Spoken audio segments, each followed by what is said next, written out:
Саламатсыздарбы кайрадан? Сиздер менен кайра кыргыз тилиндеги Python сабагыбызды улантып, бүгүнкү 7 бөлүм темасы болгон файлдар жөнүндө бир аз кеп кылабыз. Файлдар эмне, аны кандай колдонобуз, кандай ыңгайчылыктары бар? Анда эмесе бүгүнкү темабызды баштайлы да. Тексттик файлдарды саптардын ыраттуулуу катары көрсөк болот экен, туурабы? Мисалы, элестетели, бул жерде биздин бир файлдын ичиндеги маалыматтарыбыз бар. Бул жерде ар кандай тексттер болушу мүмкүн, ар кандай структурадагы файл болушу мүмкүн, туурабы? Бул мисалды бираздан да кененирээк маалымат беребиз. Сиздерге да жүктөлө турган бир кошумча бир файлыбыз бар. Ал жерде ар кандай форматта белгилүү бир отчеттордун жыйынтыгы бар. Ошолорду колдонуп бир эки маселе чечебиз буюрса. Андан мурда файл жөнүндө бир аз кириш кылалы. Файлды ачуу биринчи маселебиз. Файлдын мазмунун окуудан мурун сөзсүз түрдө биз Pythonга кайсыл файл менен иштей турганыбызды жана ал файл менен эмне ала турганыбызды айтышыбыз керек. Бул open функциясын ачканыбызда файлдын ичиндеги бүт маалыматтарды жүктөп, анан биздин программада колдоно турган бир өзгөрмөгө сактап турган бир файлдын кармагычы деп айтылат экен. Англис тилинде handle деп коебуз. Мындайча айтканда, ошол өзгөрмөнүн ичинде буга чейин өзгөрмөгө сан, анан бир сөз, бир атты жазып жүрбөдүк белек. А бул жерде ошол бир файлдын ичиндеги бүт маалыматты камтыган бир өзгөрмө катары эсептесек болот.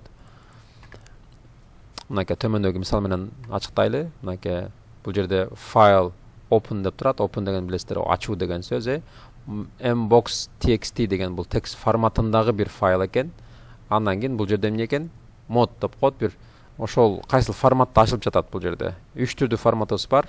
A, W, анан кийин R деген бир 3 түрдүү модубуз бар экен. Биринчиде эмне дейт? Эгер биз файлды окуу үчүн гана, ичинде эмне бар экенин көрүү үчүн гана окуп көрсөтүш үчүн анда R тамгасын колдонот экенбиз. Бул read деген сөздүн кыскартмасы. Анан файлга жаза турган болсок, анда W, write дегендин кыскартылган. Анан кийин кээде болот, мисалы, болгон файлга ылдыйдан бирдеме кошуш керек, жаңы бир саптарды кошуш керек. Анда append деген A тамгасы менен ушул форматтарды бул жерге жазат экенбиз. Бул биздин өзгөрмөбүз. Бул функциябыз, open деген функция.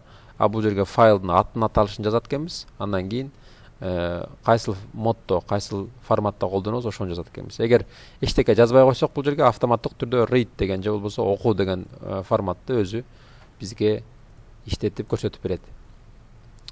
Анан файлдар жөнүндө сөз кылганда, сөз түрдө бир мындай жаңы сап деген бир маселе бар да. Жаңы сапка түшүш үчүн ушул символду колдонобуз да. Саптын качан бүтөөрүн көрсөтүү үчүн жаңы сап деп аталган атайын белги колдонулат экен. Мисалы, бизде текстте көптөгөн саптар бар да, ошол саптардын кайсы жерде бүткөнүн билдирүү үчүн бизде жаңы сапка түшкөн деген ошол тетири сызыкча менен new line деген сөздөн келген. Бул n тамгасы менен коюлат экен. Бул ошол саптын бүткөнүн көрсөтөт экен.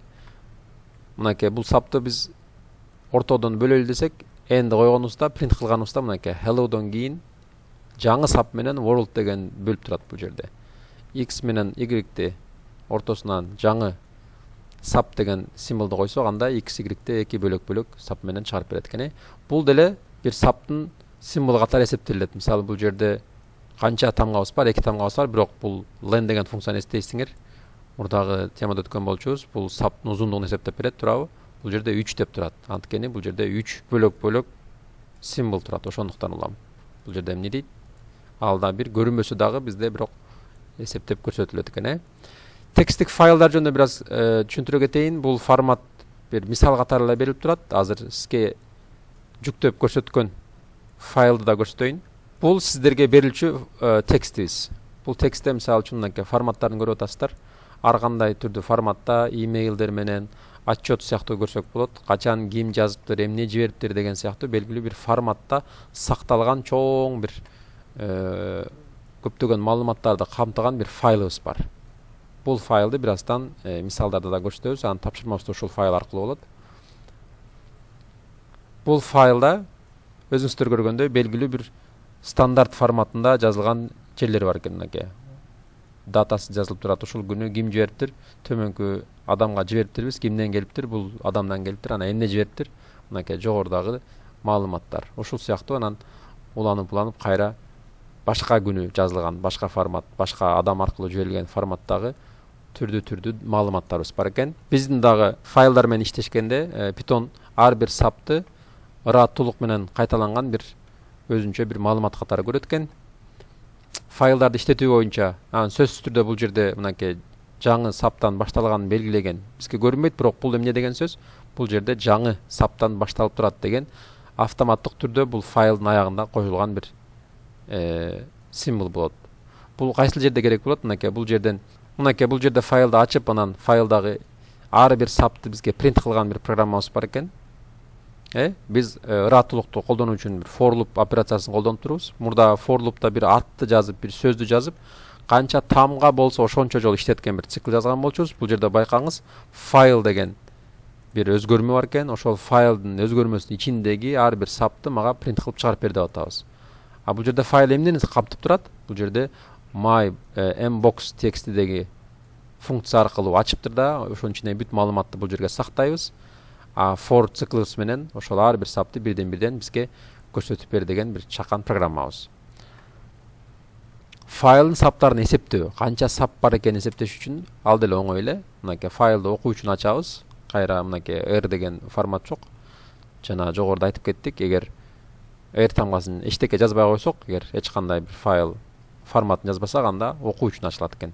Count деген 0 деген бир маалыматты берип турбуз. Маанини ар бир сапты окуу үчүн for циклына ачат экенбиз. Мынакей handle'дан ачып, ар бир линияга карап, бул жерде эчтекени принт кылбай элебиз.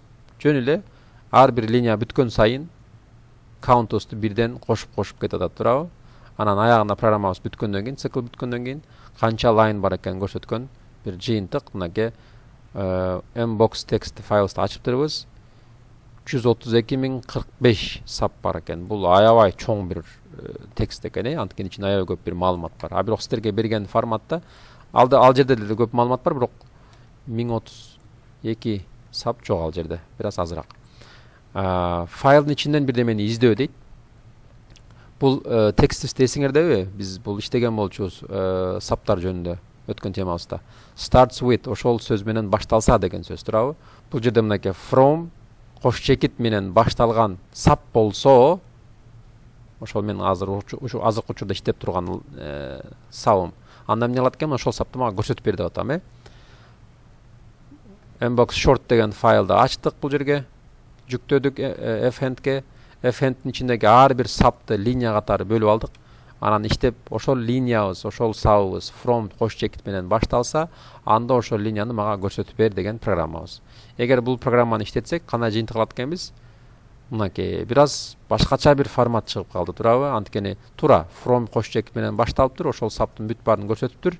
Бирок эсиңерде болсо, буякта көрүнбөгөн бир n деген жаңы линиядан башта деген сөз бар болчу. Принтте билесиңер, эки принт арка-арка жазган болсок, автоматтык түрдө жаңы саптан башталат. Анын өзүнүн кошулган жаңы сабы бар. Ошол экөө кошулганда мынакей арасында чоң эмне болду? Кошумча бир сап бош эле принт кылып атат. Муну кантип чечсек болот? Мынакей мисал катары, бул ошол саптын бүткөнүн көрсөткөн линиябыз, бул болсо принттин кошкон жаңы линиясы. Муну чечиш үчүн кандай кылат экенбиз? Мынакей төмөнкүчө кылсак болот. Бул дагы ошол өткөнкү темабыздын функциясы rstrip. Эмне болчу? Бул бош болгон саптарды, боштук болобу же жаңы линия болобу, ошолордун бүт баарын жокко чыгарып өчүрүп берет. Жанагы эле программабызды ачат экенбиз, карайт экенбиз, анан линияны салыштырардан мурда, эгер издеп атканда, ошол текст менен башталган линия бекен деп сурардан мурда эмне кылдык бул жерде? Линия бар го биздин колдонуп турган. Ошол линиянын бүт аягындагы, оң жактагы rstrip дейт. Оң жактагы боштуктарды жокко чыгар дедик. Андан кийин карап көрдү, эгер for кош чекит менен башталса, from кош чекит менен башталса, ошол линиябызды чыгардык. Мынакей биз каалагандай эч кандай бош саптар жок. Жалган гана from кош чекит менен башталган сөздөрдү, ошол саптарды бизге жыйынтык катары чыгарып көрсөтүп жатат. Мурдагы жасаган программабызды бир аз башкача форматта кылдык. Бул жерде линиябызды дагы оң жактагы бүт жаңы линияларды өчүрүп салдык. Сурообуз бир аз башкача, бирок жыйынтык ошол эле. Эгер not болбосо деген ошол биздин сурообуздун тетрисинче сурап атат, туурабы? Line starts with, эгер from кош чекит менен башталбаса, бул жерде эмне болчу? Принтибиз ичинде болчу. Бул жерде continue деп коюп турбуз. Continue деген эмне эле? Continue деген бирдемени улантуу болчу. Эми карап көрсөк, бул эмне болду? Эгер сабым from кош чекит менен башталбаса, анда жөн эле уланта бер. Кайра кийинки сапка кете бер. Break бар болчу, ал break билесиз токтотот, Continue'дан кийинки саптарды иштетпейт да, бирок кайра кийинки циклга өтө баштайт. Кийинки сапты карайт. From менен башталбайт бекен? Андай болсо, эмне кылат? Башталбаган болсо, анда улантып кете берет. Эгер ошол сөз менен башталган болсо, анда continuous иштебейт да, бул if condition'ыбыз иштебейт. Анда print line кылып туруп, жанагы эле жыйынтыктарды бизге көрсөтүп берген бир программабыз. Мынакей экөөнү байкаштыралы. Бул жерде print not деген эчтеке жок. Эгер бул жерде not болгон болсо, анда continue коюп коет экенбиз, а printти if'тин сыртына чыгарып коет экенбиз. Ошол эле айырмасы. Анан in деген оператор менен колдонуп, бирдемени издөө. Бул жерде жанагы линиябыздын форматын өзгөрттүк. Бул жерде domainди сурап турат экенбиз. Эгер ошол sub мен карап иштеп турган сабым төмөнкү domain эч жеринде жок болсо, бул жерде in дегенди карап турабыз. Эгер ушул линиянын ичинде бул domain жок болсо, анда уланта берет. Эгер бар болгон болсо, анда ошол линияны мага print кылып көрсөтүп берет. Мынакей. Print кылганда мынакей байкаңыз, бул жерде ошол форматтагы домейндер бүт ушул саптарда бар. Мынакей, бул жерде бар, бул жерде бар, бул жерде бар. Эмне кылдык? Кыскача ушул файлыбыздагы жалаң ушул домейн менен жазылган маалыматтарды бизге чыгарып көрсөтүп берди. Бирок мынакей башталышы айырмасы жок. Мынакей from менен башталып турат, бул жерде таптакыр башка сөз менен башталып турат, from кош чекит менен башталып турат деген сыяктуу. Башталышы ар кандай болушу мүмкүн, бирок in операциясы менен жана not операциясы, continue операциясынын үчөөнүн бири-бирине пасташуусу менен бир аз башкача бир жол менен ошол эле жыйынтыкты чыгарсак болот экен. Андан кийинки темабызда мынакей input аркылуу эмне кылып турабыз? Input аркылуу файлдын атын кир деп атабыз. Андан кийин open аркылуу ачат экен ошол файлыбызды. Бул жерде count'ыбыз нөлгө барар экен. Эгер ошол subject кош чекит менен башталса, анда эмне кылат экенбиз? Counter'ды бирге көбөйтүп коет экенбиз.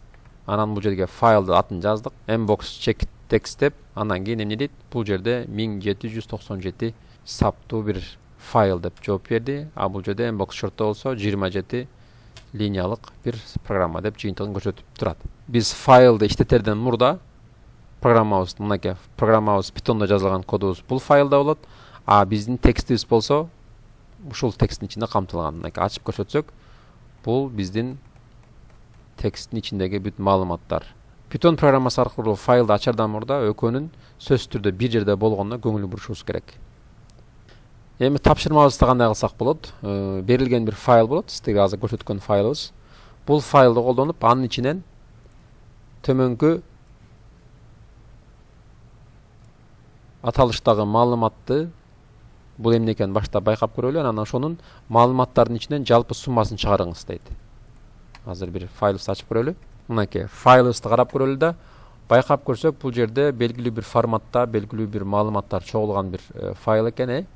Ошолордун ичинен бул xdspam confidence аттуу маалыматтын ичинде өзүңүздөр көргөндөй бул жерде бир бөлчөк сандар бар экен. Ушуларды биз жалпы суммасын табышыбыз керек. Мынакей бул жерде бар экен, бул жерде бар экен. Кыскасы бул белгилүү бир учурларда чогултулган маалыматтардын жыйынтыгы да. Эми биз бул саптардын издеп баарын бирден карап эсептеп кол менен иштей турган болсак, анда бир аз кыйналып калышыбыз мүмкүн. Бул жерде канча дейт? 1900 сап бар экен. А бирок элестетиңиз, сен андай 132 миңдик бир саптуу маалымат издегенде анда болот. Аябай кыйыныраак болуп калышы мүмкүн. Эми бул тапшырманы аткаруу үчүн биринчи файлды ачат экенбиз. Жанагына эскерттик. Экөө бир файл Python программасы экөө бир жерде туруш керек. Бул файлыбыз Python болсо, бул текст файлындагы маалыматтар.